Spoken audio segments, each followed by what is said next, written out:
నమస్కారం వార్తలకు స్వాగతం ముందుగా ముఖ్యాంశాలు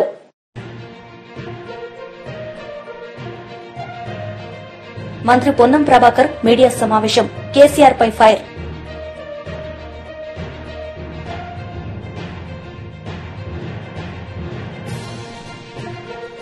టీడీపీ లీడర్ మీడియా సమావేశం జగన్ పై ఫైర్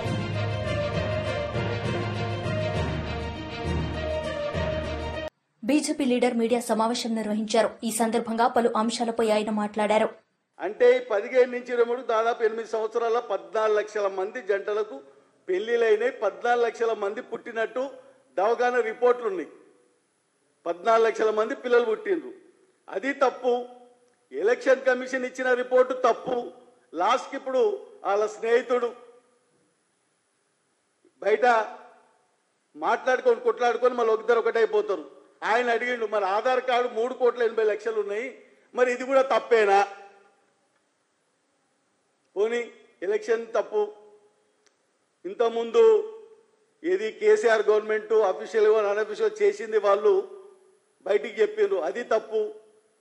కానీ నేను చేసిందే కరెక్టు. మీ ముస్లింలని ఇంతకుముందు చాలా తక్కువ చేసి చూపించారు, ఇప్పుడు ఎక్కువ చేసి చూపిస్తున్నా. నేను అసలైన ఈ 42% స్థానిక ఎన్నికలల్లో పెడతానన్నాడు, కులగణన చేసిండు. చేసి ఏం చేస్తాడో చెప్తలేడు. నేను ఎవ్వరు పెట్టలే, అసెంబ్లీలో పెట్టినా. మరి ఏం చేయాలి? అసెంబ్లీలో పెడితే నిన్న మొన్న కూడా పెట్టారు, పేపర్లలో వచ్చింది, అందరం చూసినాం. మీ ఉత్తమ్ కుమార్ రెడ్డి చెప్పిండు, అది చూసినాం. మరి నువ్వు పెట్టిన దేని గురించి పెడుతున్నావు? దీనివల్ల వైఎస్ఆర్సీపీ లీడర్ మీడియా సమావేశం నిర్వహించారు. ఈ సందర్భంగా పలు అంశాలపై ఆయన మాట్లాడారు. మా నలుగురు కార్పొరేటర్లని ఇప్పటికే భయపెట్టి కొట్టి ఎన్ని రకాలైనటువంటి చిత్రహింసలు చేస్తున్నారో అన్ని రకాలు చేస్తున్నారు. ఎన్నికల కమిషన్ దీన్ని చాలా సీరియస్ గా పట్టించుకోవాల్సినటువంటి అవసరం ఉన్నది. ఎన్నికల రిటర్నింగ్ ఆఫీసర్ గా ఉన్నటువంటి జేసీ గారు ఎన్నికల హాల్లోకి నరసింహ యాదవ్ అనేటువంటి తెలుగుదేశం పార్టీ నాయకుడిని లోపలికి పంపినారు. నేను దీనికి రుజువు కూడా అతను లోపలికి వెళ్తున్నటువంటిది. నేను దీన్ని తిరుపతి ఎస్పీ గారికి, హర్షవర్ధన్ రాజు గారికి ఫోన్ చేశాం మార్నింగ్. చేసి ఎస్పీ గారు ఈ రకంగా తెలుగుదేశం పార్టీకి సంబంధించినటువంటి వ్యక్తి లోపలికి వెళ్లాడు అంటే నేను చూస్తానండి అని చెప్పి ఒక 5 నిమిషాల తర్వాత ఆయన ఫోన్ చేసి నాకు అది ఎన్నికల కమిషన్ వారే ఆయనకు అనుమతి ఇచ్చారటండి, నేనేమి చెయ్యలేను అని సాక్షాత్తు ఎస్పీ గారే నాతో మాట్లాడడం జరిగింది. అంటే ఎన్నికల అధికారిగా ఉన్నటువంటి శుభం బన్సాల్ అనేటువంటి జాయింట్ కలెక్టర్ కి ఎన్నికల నిబంధనలు తెలియవా, లేకపోతే తెలుగుదేశం పార్టీకి అనుకూలంగా వ్యవహరించడానికి ఇంతకంటే నిదర్శన మరొకటి ఉన్నదా? ఇంతకంటే మరొక దారుణం మరొకటి ఉన్నదా? ప్రత్యక్ష సాక్ష్యం నరసింహ యాదవ్ను లోపలికి పంపించింది ఎన్నికల కమిషన్ అని నాతో సాక్షాత్తు ఎస్పీ గారే చెప్పటం జరిగింది. సరే, ఎస్పీ గారికి ఆ తర్వాత నేను ఫోన్ చేసి, అలాగే మా గురుమూర్తి ఎంపీ గారు కూడా ఆయనతో మాట్లాడడం జరిగింది. సార్, ఈ రకంగా మా వాళ్లను కొడుతున్నారు అని అంటే చాలా నింపాదిగా ఆయన నేను వెళ్తున్నానండి అని చెప్పటం జరిగింది. అప్పటికే మా వాళ్లను కొట్టటము, వాళ్లను నలుగురిని కిడ్నాప్ చేయటము, తీసుకెళ్లిపోవటము, వాళ్ల పరిస్థితి ఎక్కడుందో తెలియకపోవటము అన్ని కూడా చూశారు. ఈ నలుగురు కిడ్నాప్ కు గురైనటువంటి వ్యక్తుల్ని తీసుకురావచ్చి రేపు వెంటనే ఈ రోజున హాజరుపరచాల్సినటువంటి బాధ్యత ప్రధానంగా జిల్లా పోలీసు అధికారి అయినటువంటి ఎస్పీ గారి మీద ఉన్నది. ఈ నలుగురు ఏమయ్యారో మాకు తెలియదు. ఈ నలుగురి పరిస్థితి ఆందోళనకరంగా ఉందని వాళ్ల కుటుంబ సభ్యులంతా కూడా పెద్ద ఎత్తున హాహాకారాలతో మా ఇంటికి వచ్చి ఏడుస్తున్నారు. ఇంత దారుణం చేస్తున్నారు అని. అద్దాలు పగలగొట్టినారు, మనుషుల్ని కొట్టినారు, కార్పొరేటర్లని, టీవీ ఛానల్ కు సంబంధించినటువంటి కెమెరాను ధ్వంసం చేసినారు. టీడీపీకి సంబంధించిన శంకర్ యాదవ్ అట ఆ బస్సులో దూరుతున్నటువంటి ఫోటో కూడా మా వాళ్ళు తీయటం జరిగింది. ఇన్ని అకృత్యాలు చేస్తూ చివరకు కోరం లేకుండా, అంటే మీకు మెజారిటీనే లేదు, ఎన్నికలు జరుపుకునేటువంటి పరిస్థితే లేదు, ఎన్నికలు వాయిదా చేశారు. ఏమని చెప్పాలా దీన్ని? సమాజం ఈసడించుకుంటున్నది చంద్రబాబు నాయుడు గారు, పవన్ కళ్యాణ్ గారు. పవన్ కళ్యాణ్ స్వాములైతే తిరుపతి పవిత్రతను కాపాడేటువంటి బాధ్యత నాది, సనాతన ధర్మ పరిరక్షణ నాది అంటున్నటువంటి పవన్ కళ్యాణ్ ఉప ముఖ్యమంత్రి గారు మీ ఎమ్మెల్యే ఆరణి శ్రీనివాసులు అనేటువంటి వ్యక్తి కొడుకులే గూండాగిరి చేస్తున్నారు తిరుపతిలో. చంద్రబాబు గారు మా పార్టీ నుంచి మా కాళ్ల వెళ్లబడి టికెట్లు సంపాదించుకున్నటువంటి ఆకు రౌడీ ఆ అన్న రామచంద్రయ్య ఈ రోజున రాజమ్మ అనేటువంటి మా కార్పొరేటర్ ఇంటికి వెళ్లి దౌర్జన్యం చేసి ఆవిడను పరామర్శించడానికి సాక్షాత్తు ప్రథమ మహిళ అయినటువంటి మేయర్ గారు ఆమె ఇంటికి వెళితే ఈవిడను ఇష్టం వచ్చినట్టు ఆ ఆకురౌడి దుర్భాషలాడటమే కాకుండా ఆవిడ సిసి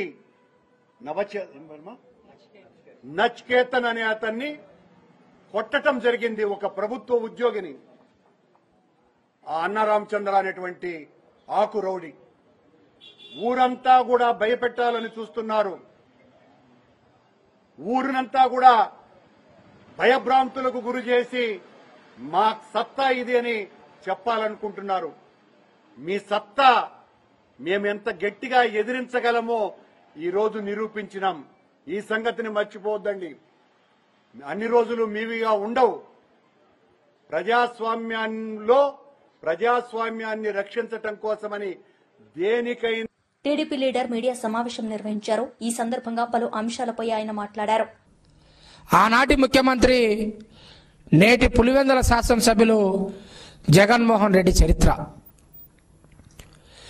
నీ చరిత్ర విద్యార్థులను మోసం చేసినటువంటి తీరుని, విద్యార్థుల తల్లిదండ్రులని మానసికంగా ఇబ్బంది పెట్టినటువంటి తీరుని రాబోయేటువంటి 2 తరాలు మరిచిపోలేని విధంగా నీ యొక్క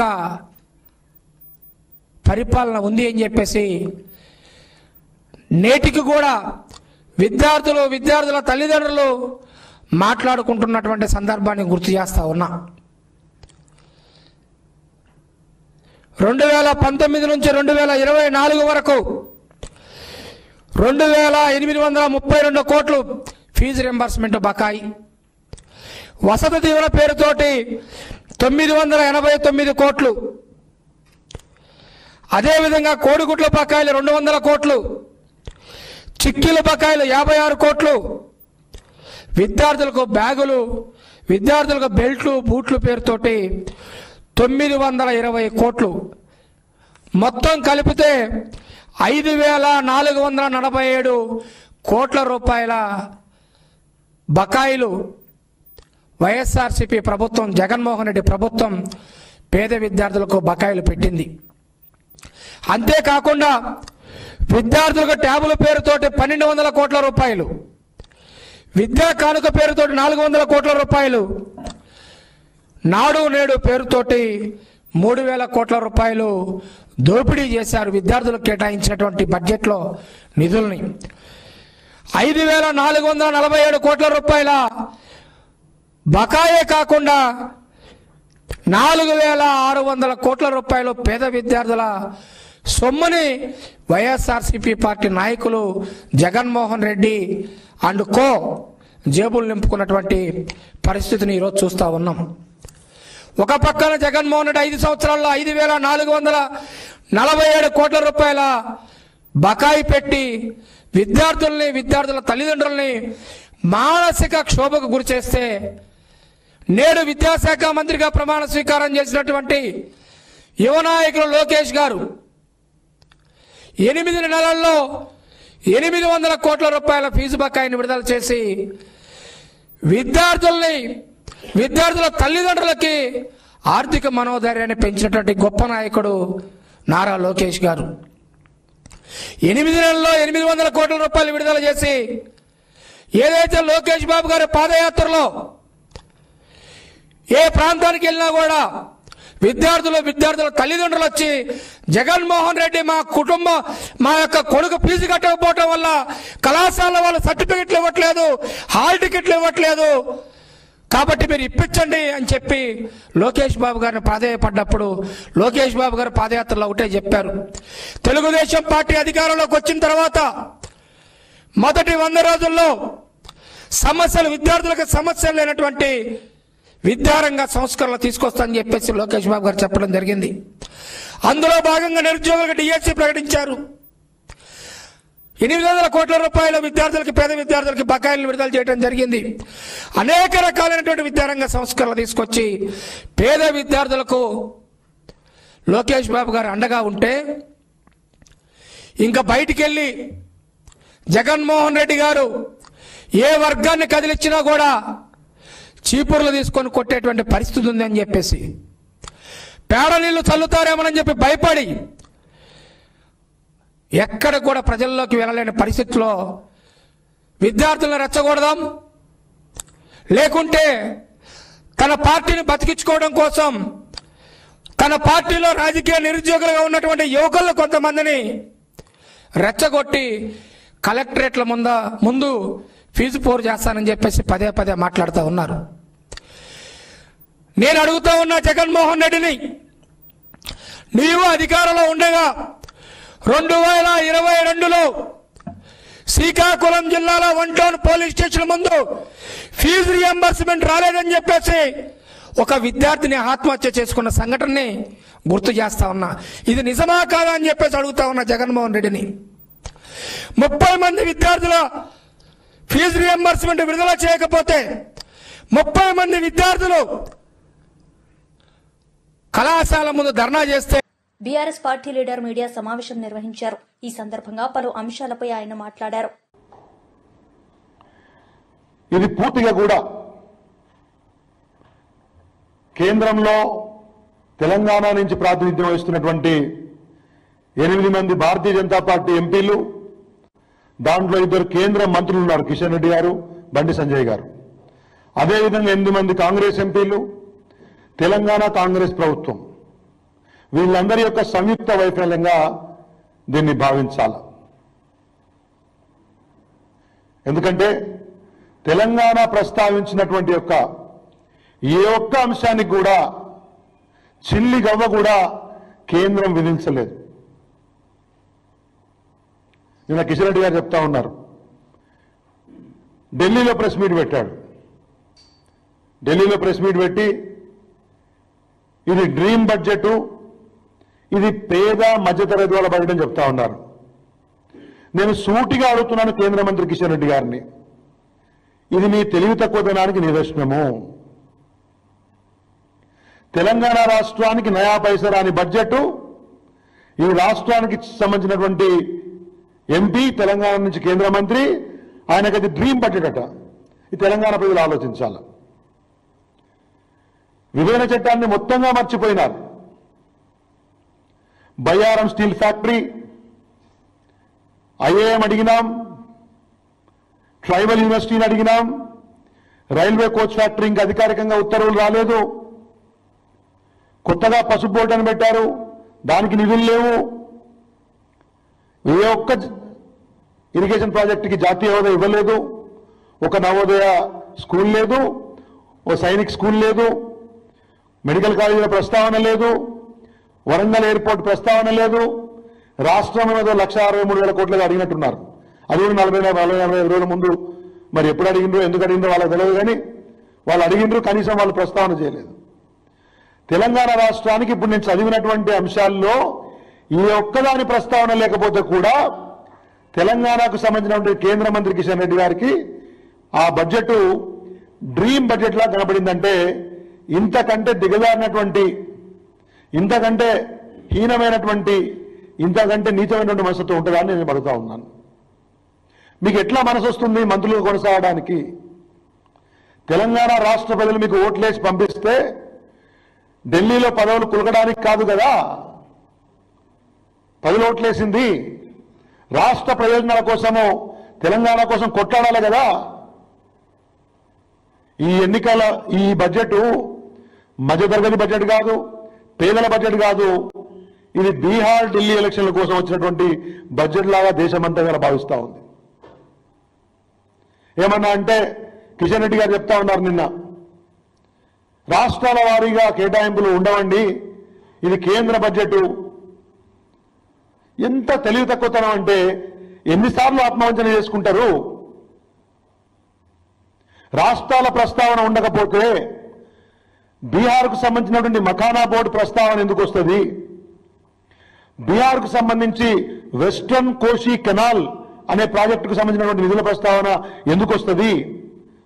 తెలంగాణలో మామూలు ఎయిర్పోర్టుకు నిధుల ప్రస్తావన రానటువంటి ఒక బడ్జెట్ బీహార్లో గ్రీన్ ఫీల్డ్ ఎయిర్పోర్ట్స్ కి ఎట్లా ప్రస్తావన తీసుకొస్తుంది?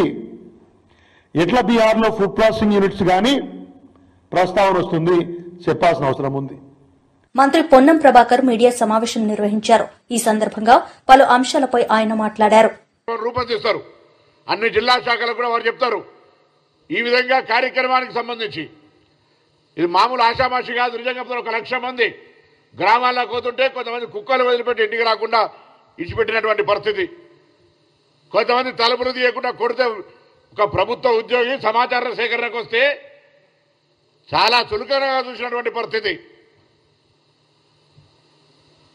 3.1% ఇట్స్ మైగ్రేషన్ ఆర్ చేంజెస్. కొంతమంది నిరాకరణ ఇయ్యంపో ఎప్పుడు కానీ సమాజంలో అతివాదులు మితవాదులు లేకపోతే ఇట్లా రకరకాల వ్యక్తులు ఒక 2-3% సంబంధించి పెద్ద ఆందోళన చెందాల్సిన అవసరం లే. ఈ విధంగా వచ్చిన సమాచారాన్ని వినియోగించుకుంటూ పోతాం.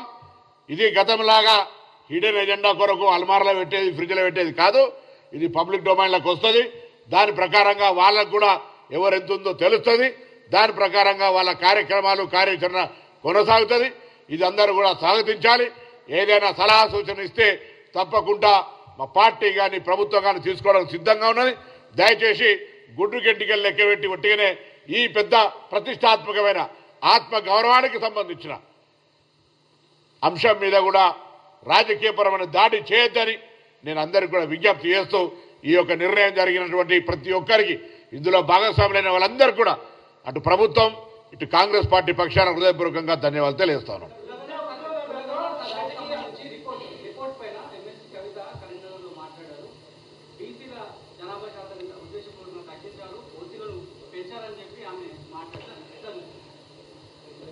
ఆ కుటుంబంలో కవిత గారు ఒక్కరు సమాచార సేకరణ ఇచ్చినారు, మిగతా వాళ్ళు ఇవ్వలే. నేనంటా ఉన్నా ఇది సమాచార సేకరణకు సంబంధించి మీరు ఒక మాజీ ముఖ్యమంత్రి గారి కుమార్తె ఒక సంస్థ జనజాగృతి నడుపుతూ ఉన్నారు. అప్పుడప్పుడు వాస్తవ ప్రేమన రాజకీయాల్లో లబ్ధ అది నేను మాట్లాడదలుచుకోలే. మీరు కూడా బలహీన వర్గాల అంశాన్ని అప్పుడప్పుడు లేవనెత్తుతారు. నిజంగా మీకు ఒకవేళ ఈ అంశం మీద ఎక్కడైనా పొరపాటు జరిగింది అని అనిపిస్తే దయచేసి దృష్టికి తెండి. తప్పకుండా అటువంటిది ఏదైనా పొరపాటు ఉంటే సంబంధిత బాధ్యులను కఠినంగా శిక్షించడంతో పాటుగా ఇది చట్టపరంగా జరుగుతున్నటువంటి వ్యవహారం ఒక రాజకీయ పార్టీగా లేదా వ్యక్తిగతంగా జరుగుతున్న అంశం కాదు. అలాగే మీరు మిగతా సహకరించిన వాళ్ళను ముఖ్యంగా మీకు దగ్గర ఉండబడినటువంటి పెద్దలు ఇటువంటి సర్వేలో భాగస్వాములు కాకపోతే వాళ్ళ ఉద్దేశం ఏందో కూడా అడిగితే బాగుంటుందని నాకు కోరుకుంటా ఉన్నాను. ఏది రేపు క్యాబినెట్ అయిన తర్వాత క్యాబినెట్ సంబంధించిన తర్వాత మాట్లాడు. ఇప్పుడు పర్సంటేజ్ చెప్పినారు నిన్న పీసీ కమిటీ చైర్మన్ గారు. సో ఎవరెంత అనేటువంటిది పబ్లిక్ డొమైన్లో ఎట్లుంటుంది దానికి సంబంధించి రిపోర్ట్ చేయాలనేది తప్పకుండా ఊరికేనే పక్కన పెట్టేది ఏముండదు. ఇవన్నీ కూడా కొంత ఇంటలెక్చువల్స్ లేకపోతే అంత అన్ని వర్గాలకో లేకపోతే అధికారులతో చర్చ చేసి వారికి ఈ విధంగా ఏ విధంగా స్కీమ్స్ చేయాలి అన్ని రకాల నాట్ ఓన్లీ స్కీమ్ ఎడ్యుకేషన్ కావచ్చు, ఎంప్లాయ్మెంట్ కావచ్చు, పాలిటిక్స్ కావచ్చు, అన్ని రకాలు చేసే ఆలోచనతో పోతుంది.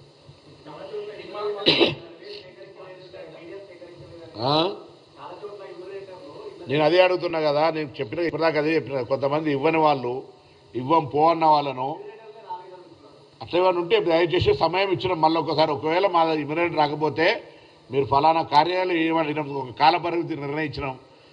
ఇప్పుడు దానికి ఏం సమాచారం చెప్పకుండా మీకేం సామాజిక బాధ్యత లేనట్టుగా ఉద్యమానికి అడిగినటువంటి వాళ్ళు కూడా కొంతమంది పెద్ద మనుషులు మా దగ్గరకు రాలే అని అంటే వాళ్ళ అవివేకము వాళ్ళ అజ్ఞానం.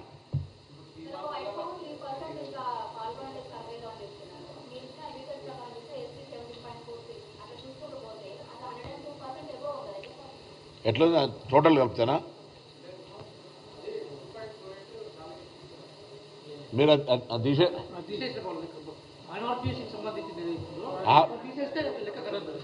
మీరు బీసీ మైనార్టీ జనరల్ మైనార్టీ కలిపి లెక్క చేయండి మళ్ళీ ఒకసారి. నేను కూడా డబల్ కలిపి 2.48 డబల్ కలిపినట్టారు అంతే. అట్లుండదమ్మా ప్రభుత్వంలో 100 మంది మొత్తం 33 మంది కలెక్టర్లు వ్యవస్థ మొత్తం ఏదో కాంగ్రెస్ పార్టీ మా జిల్లా కాన్వెంట్లో ఓబీసీసీలో లేకపోతే ఇట్లా మీరు చేసింది కాదు. మొత్తం 1,00,000 మంది పైన ప్రభుత్వ. వార్తలు ముగించే ముందు ముఖ్యాంశాలు మరోసారి.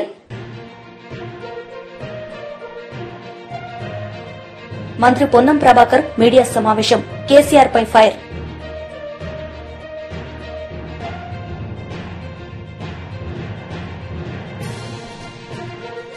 టీడీపీ లీడర్ మీడియా సమావేశం, జగన్ పై ఫైర్.